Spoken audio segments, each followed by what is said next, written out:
Bonjour les élèves, donc toujours avec cet enseignement à distance à travers ces cours médiatisés. Notre slogan, j'aime bien les études, j'aime bien la réussite, j'aime bien le succès. Donc, la compétence globale, c'est comprendre et produire un texte relevant de l'argumentatif en s'appuyant sur les compétences transversales.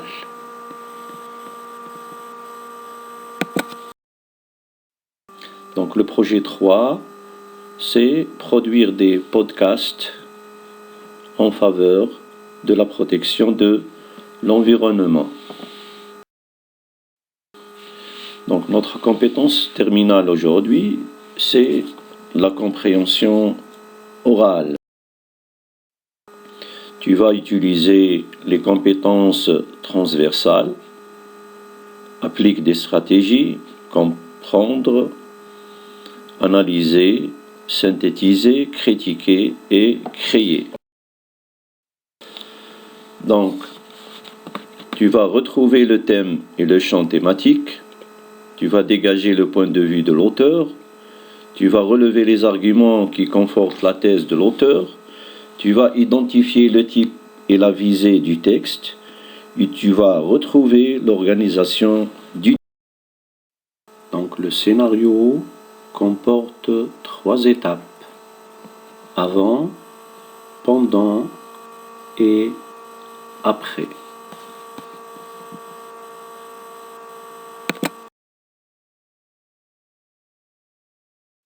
On commence par la première étape, avant l'écoute.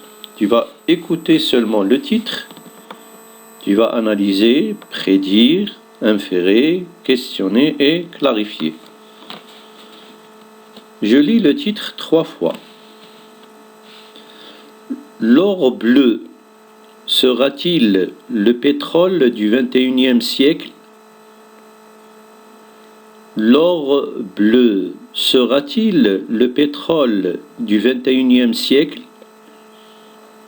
Je répète, l'or bleu sera-t-il le pétrole du XXIe siècle? Essayez d'analyser. Je vais vous aider.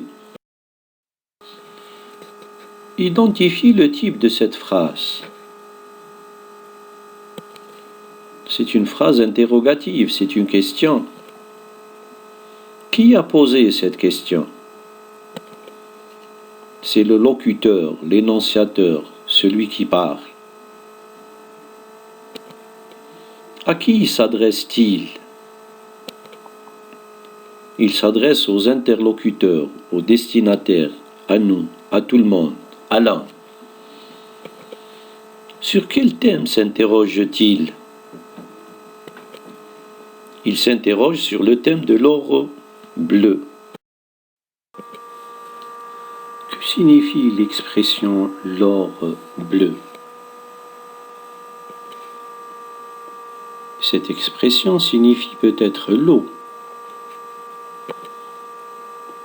Pourquoi l'énonciateur a qualifié l'eau par cette expression? Cette expression valorise l'eau et montre sa valeur. Par quelle expression on qualifie le pétrole généralement? On qualifie le pétrole par l'expression l'or noir. À quel temps est conjugué le verbe de cette interrogation? Le verbe est conjugué au futur simple qui désigne le futur ou bien l'avenir. Maintenant, on reformule la question en utilisant tes propres mots.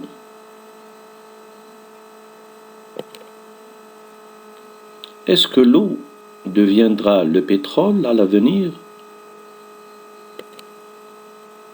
Quelle est l'idée que tu peux dégager de cette question? C'est bien, l'eau sera comme le pétrole. tu penses que c'est une bonne conséquence? Donc je vous laisse la réponse. Que va-t-il nous dire l'auteur dans ce texte? Essaie de reformuler des idées. Donc la deuxième étape, pendant l'écoute, tu as formulé des idées à partir du titre. Tu écoutes maintenant pour vérifier tes prédictions. Tu établis une comparaison entre les idées que tu as formulées et les informations du texte. Retrouve le thème et retrouve le point de vue de l'auteur. Maintenant, écoute la lecture. L'or bleu sera-t-il le pétrole du XXIe siècle? L'eau, tout comme l'oxygène, est synonyme de vie. Il est rare et se raréfie de plus en plus à cause de nous. Pourquoi l'oublier au moment de la protéger? Cette ressource est gaspillée lorsqu'on utilise beaucoup d'eau pour prendre une douche, se brosser les dents, arroser la pelouse, etc. Par ailleurs, il suffit 1 gramme de pesticides pour contaminer 10 millions de litres d'eau qui deviennent impropres à la consommation. Et que dire des médicaments jetés dans les égouts domestiques? Pourtant, il est si facile de les remettre entre les mains de pharmaciens. Lors du grand nettoyage des berges, on a compté plus de 2500 mégots de cigarettes sur une berge de 2 km. Ces mégots contiennent des milliers de substances toxiques qui auraient contaminé la nappe phréatique pendant des dizaines d'années. De même, pendant l'entretien et la rénovation des maisons, les produits utilisés comme la peinture, la colle et les solvants, contenant des substances toxiques, sont disposés dans les égouts. Des choix et des décisions sensées s'imposent. Arrêtons ce gaspillage et cette pollution, car sans eau, il n'y a pas de vie. Et pour continuer demain à profiter de ce trésor que l'on appelle l'or bleu, c'est aujourd'hui qu'il faut agir, tous ensemble, avant qu'il soit vendu dans les bourses comme le pétrole, d'après le Conseil mondial de l'eau.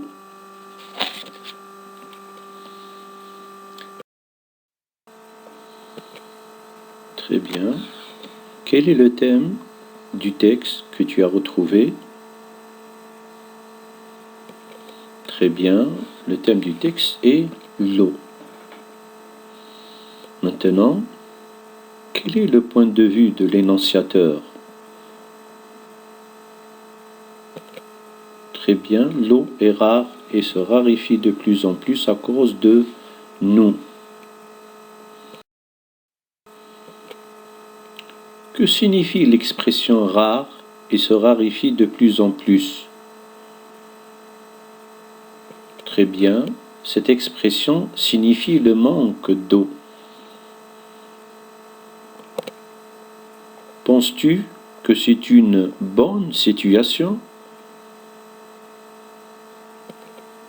Très bien, c'est une mauvaise situation. C'est une situation très grave et inquiétante. C'est un grand problème. Qui en est le responsable? L'énonciateur dit que c'est nous. À quoi renvoie le pronom nous? Ce pronom renvoie aux locuteurs et aux interlocuteurs, à tout le monde. Dans quelle partie expose l'auteur ce problème? Ce problème est exposé dans l'introduction, au début du texte. Comment appelle-t-on cette partie? Cette partie s'appelle l'introduction. Que comporte cette partie? Cette partie comporte le point de vue de l'énonciateur. Que fait l'énonciateur pour renforcer sa thèse dans la suite du texte? L'énonciateur expose ses arguments. Maintenant, tu vas écouter le texte une deuxième fois pour relever les arguments qui renforcent le point de vue de l'auteur. L'or bleu sera-t-il le pétrole du XXIe siècle? L'eau, comme l'oxygène, est synonyme de vie. Elle est rare et se raréfie de plus en plus à cause de nous.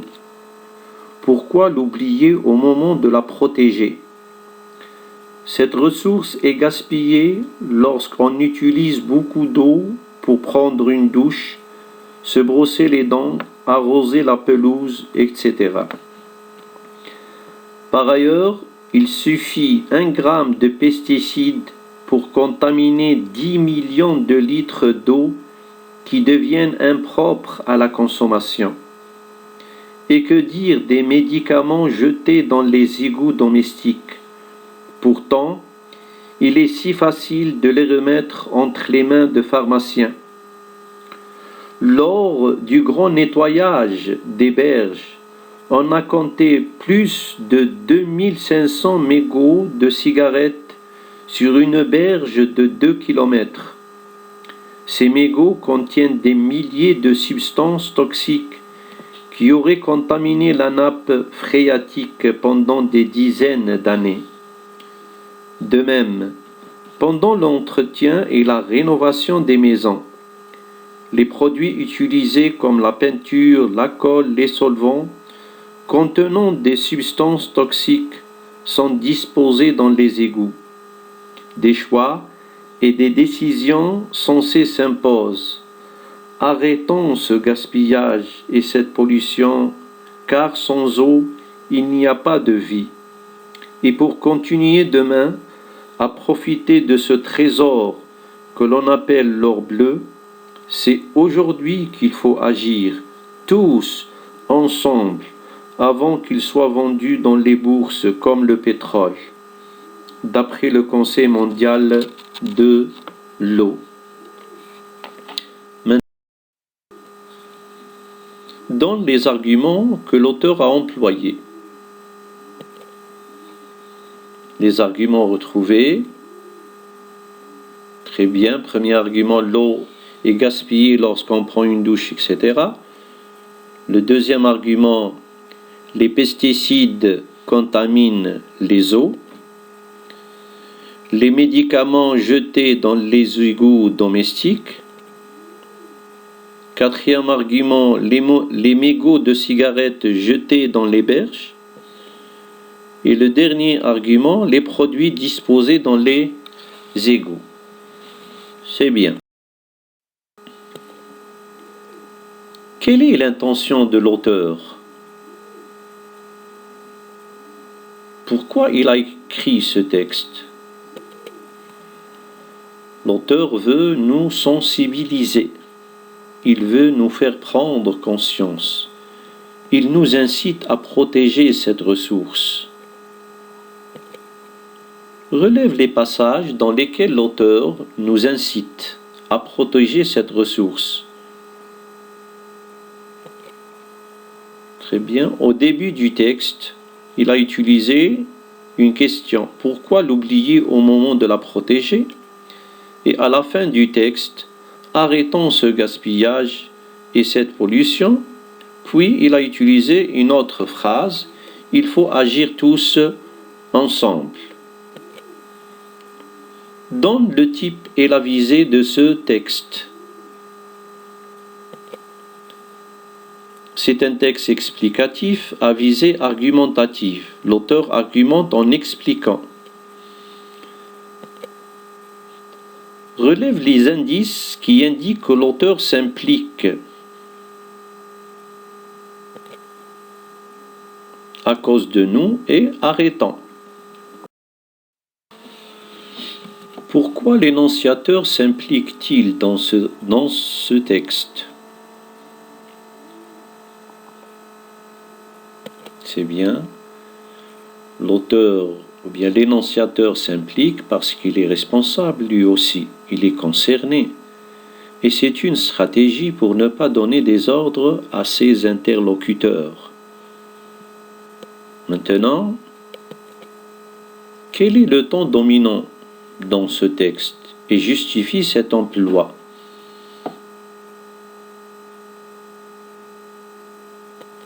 Très bien, l'auteur a employé le présent de l'indicatif parce qu'il explique une vérité générale.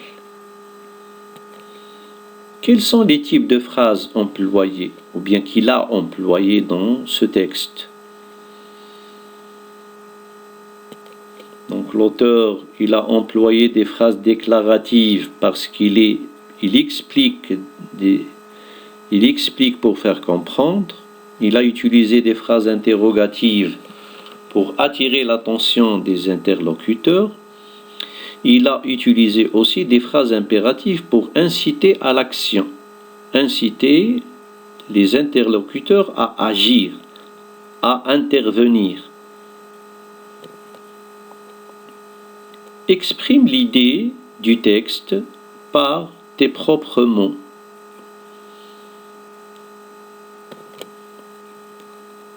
Si on n'arrête pas ce gaspillage et cette pollution, l'eau sera vendue dans les bourses comme le pétrole. C'est bien. Maintenant, tu vas écouter le texte une troisième fois pour relever le vocabulaire employé, puis tu montres s'il est péjoratif ou amélioratif. L'or bleu sera-t-il le pétrole du XXIe siècle? L'eau, tout comme l'oxygène, est synonyme de vie. Elle est rare et se raréfie de plus en plus à cause de nous. Pourquoi l'oublier au moment de la protéger? Cette ressource est gaspillée lorsqu'on utilise beaucoup d'eau pour prendre une douche, se brosser les dents, arroser la pelouse, etc. Par ailleurs, il suffit un gramme de pesticides pour contaminer 10 millions de litres d'eau qui deviennent impropres à la consommation. Et que dire des médicaments jetés dans les égouts domestiques? Pourtant, il est si facile de les remettre entre les mains de pharmaciens. Lors du grand nettoyage des berges, on a compté plus de 2500 mégots de cigarettes sur une berge de 2 km. Ces mégots contiennent des milliers de substances toxiques qui auraient contaminé la nappe phréatique pendant des dizaines d'années. De même, pendant l'entretien et la rénovation des maisons, les produits utilisés comme la peinture, la colle et les solvants, contenant des substances toxiques qui se doivent d'être traitées séparément, sont disposés dans les égouts. Des choix et des décisions sensées s'imposent. Arrêtons ce gaspillage et cette pollution, car sans eau, il n'y a pas de vie. Et pour continuer demain à profiter de ce trésor que l'on appelle l'or bleu, c'est aujourd'hui qu'il faut agir tous ensemble avant qu'il soit vendu dans les bourses comme le pétrole, d'après le Conseil mondial de l'eau.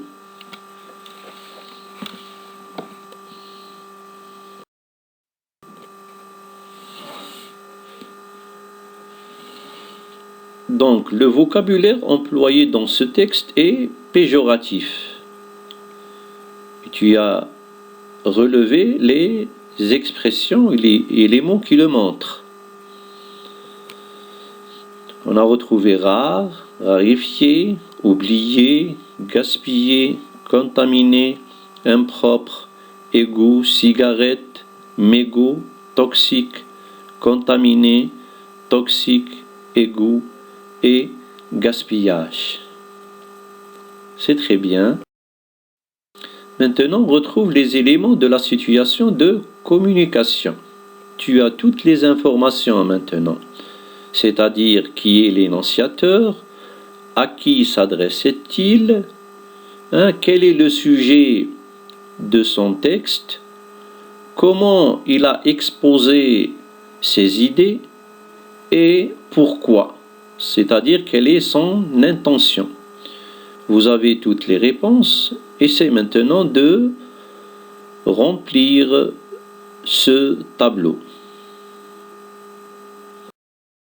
Deuxième tâche, donc après l'écoute, propose un schéma qui résume le contenu du texte. Donc tu vas écrire la problématique, les causes et les interventions. Et vous pouvez proposer un autre schéma qui résume le contenu ou bien les informations du texte. Les informations sont essentielles.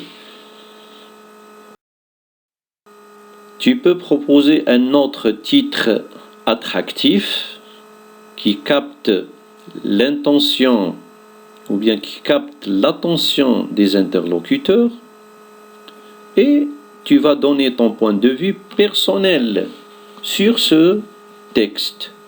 Quel est ton point de vue personnel?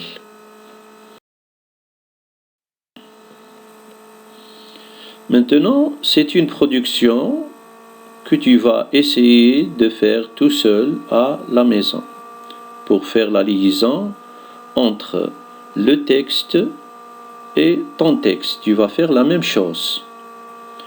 Je vais lire le sujet. L'eau est rare et se raréfie de plus en plus, mais les citoyens continuent à gaspiller cette ressource vitale. Tu lances une campagne sur les réseaux sociaux sous le slogan « L'eau synonyme de vie » pour les sensibiliser. Produis un texte de quelques lignes dans lequel tu donneras 3 arguments pour les convaincre de l'importance de cet élément précieux. Tu vas lire plusieurs fois, comprendre, interpréter et tu vas dégager 1. Le thème, 2. Le type et la visée demandée, 3. Quelle est la thèse demandée. Donc on a 3 T, le thème, le type, la visée et la thèse. Donc ton texte comportera 3 parties. Une introduction dans laquelle tu vas exposer ton point de vue. La deuxième partie, le développement, tu vas exposer tes arguments et tu vas expliquer tes arguments. Et dans la dernière partie, la conclusion, tu vas confirmer ton point de vue et inciter les citoyens à agir. Donc, le plaisir d'apprendre, c'est l'engagement, la persévérance, la réussite, le succès, la confiance en soi, le sentiment de compétence et le sentiment d'efficacité personnelle. Je vous remercie pour votre attention et je vous souhaite la réussite et le succès.